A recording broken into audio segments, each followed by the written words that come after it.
Bismillahirrahmanirrahim. Assalamualaikum warahmatullahi wabarakatuh. Innal hamdalillah nahmaduhu wa nasta'inuhu wa nastaghfiruh wa na'udzubillahi min syururi anfusina wa min sayyiati a'malina may yahdihillahu fala mudhillalah wa may yudlilhu fala hadiyalah. Asyhadu an la ilaha illallah wa asyhadu anna Muhammadan abduhu wa rasuluh la nabiyya ba'da amma ba'du.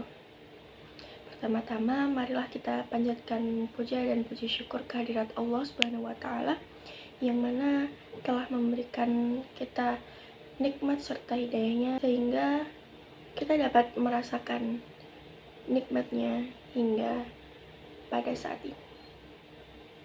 Yang kedua, salawat serta salam senantiasa kita aturkan kepada Nabiullah Nabi Muhammad SAW yang telah membawa kita dari zaman jahiliyah menuju zaman yang terang benderang seperti pada saat ini. Dalam video ini, saya akan menyampaikan resensi buku sebagai tugas akhir semester dari mata kuliah Ulumul Quran dengan dosen pengampu Bapak Nasiruddin. Baik, pada kesempatan kali ini, saya akan meresensi buku yang berjudul Tafsir Al-Azhar.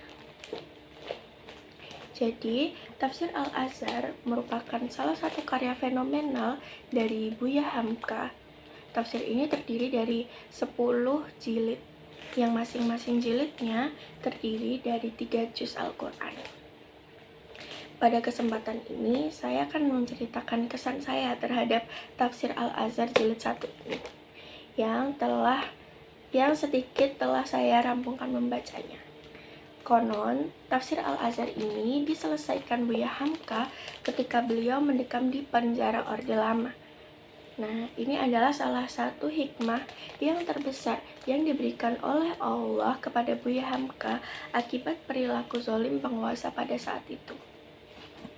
Buya Hamka, pria kelahiran Sungai Batang, Maninjau, Sumatera Barat ini memang legenda tiada akhir di dunia kepenulisan Indonesia.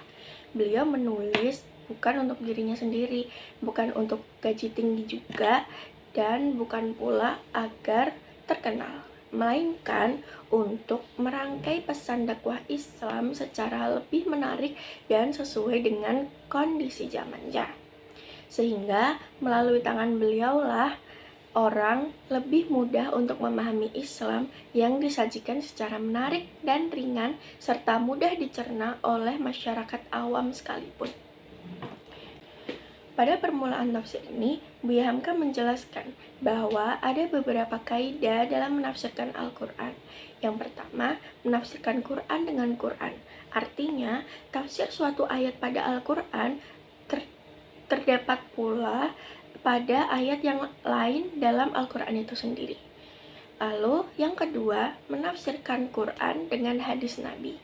Nah, hal ini biasa dilakukan oleh para sahabat karena sejatinya hadis adalah sesuatu yang memperinci atau menjelaskan maksud yang terkandung dalam Quran.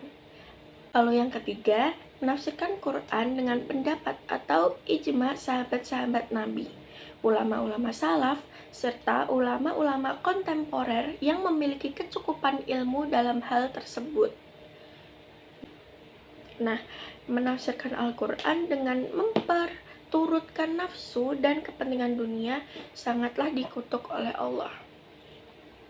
Dalam tafsir ini, Buya Hamka memilih untuk menguraikan tafsir Quran dengan cara ayat per ayat, sehingga mudah dipahami oleh seluruh masyarakat Islam.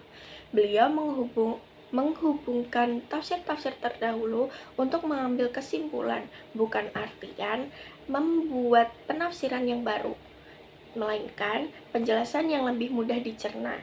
Selain itu, Buya Hamka dalam tafsirnya berusaha meminimalisir cerita-cerita Israiliyat atau kisah-kisah yang masih diragukan kebenarannya.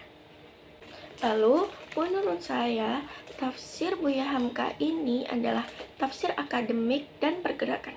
Akademik di sini maksudnya fakta-fakta yang beliau kemukakan memiliki rujukan yang lengkap, fenomena alam Dan dinamika sosial akhir-akhir ini bisa beliau padupadankan dengan ayat-ayat Quran. Sehingga pernyataan bahwa Quran bisa menjawab setiap permasalahan hingga akhir zaman bisa kita temukan di tafsir ini. Selanjutnya, mengenai tafsir pergerakan, maksudnya tafsir ini diinspirasi oleh dua tokoh yang cukup mempengaruhi logika berpikir dari Buya Hamka, yaitu ada Jamaluddin Al-Afghani dan Syekh Muhammad Abduh. Keduanya merupakan tokoh pergerakan Islam yang giat mengobarkan semangat perjuangan menegakkan hukum Islam di muka bumi ini. Selain itu, mereka juga sangat fokus mencuri kembali hati umat dari kepercayaan tahayul, khurafat, dan perdukunan.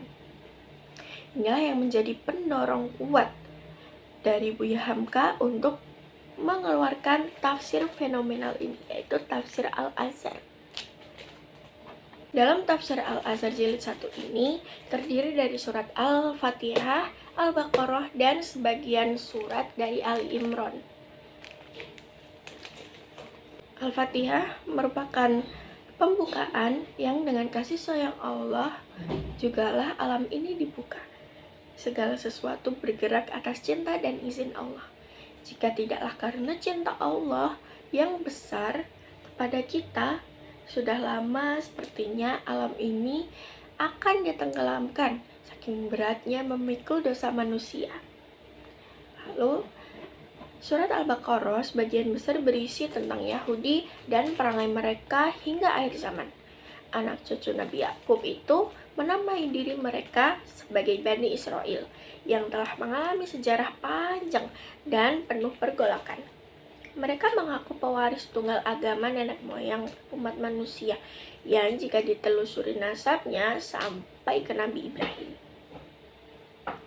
Lalu di surat Ali Imran sebagian besar cerita tentang Nasrani. Ali Imran sendiri artinya yaitu keluarga Imran. Keluarganya Siti Maryam, ibunda dari Nabi Isa alaihi salam. Bagaimana kaum Yahudi menolak kenabian Nabi Isa, serta di sini bahkan dengan keji mereka menuduh bahwa Maryam telah berzina. Juga diceritakan munculnya generasi baru yang salah paham hingga hari kiamat, yaitu mereka yang menganggap bahwa Isa itu adalah anak Tuhan dengan konsep trinitas yang mereka kembangkan. Namun yang pasti agama Kristen lahir jauh setelah Nabi Isa wafat atau dinaikkan ke langit.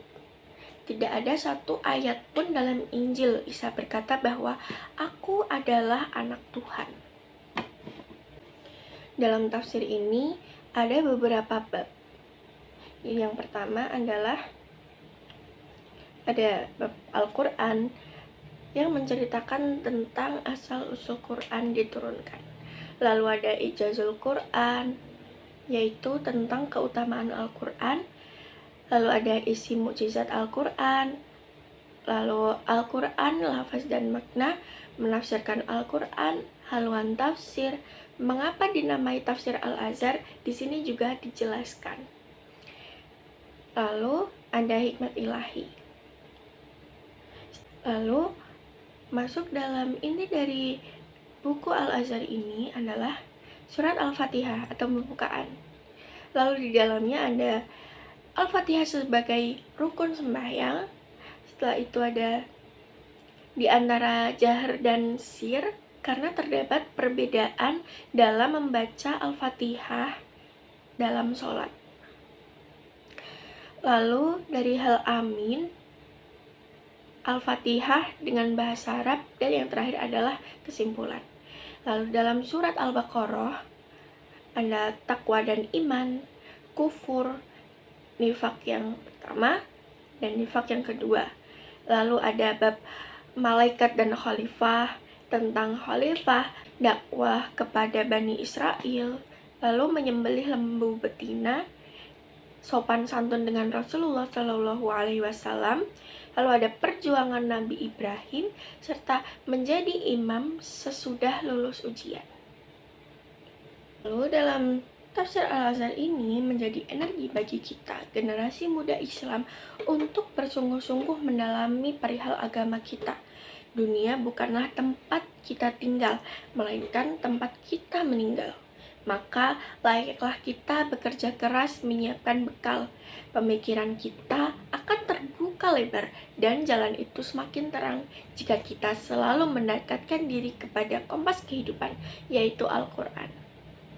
Baiklah, mungkin hanya itu yang dapat saya sampaikan dalam video resensi ini. Kurang lebihnya mohon maaf. Wassalamualaikum warahmatullahi wabarakatuh.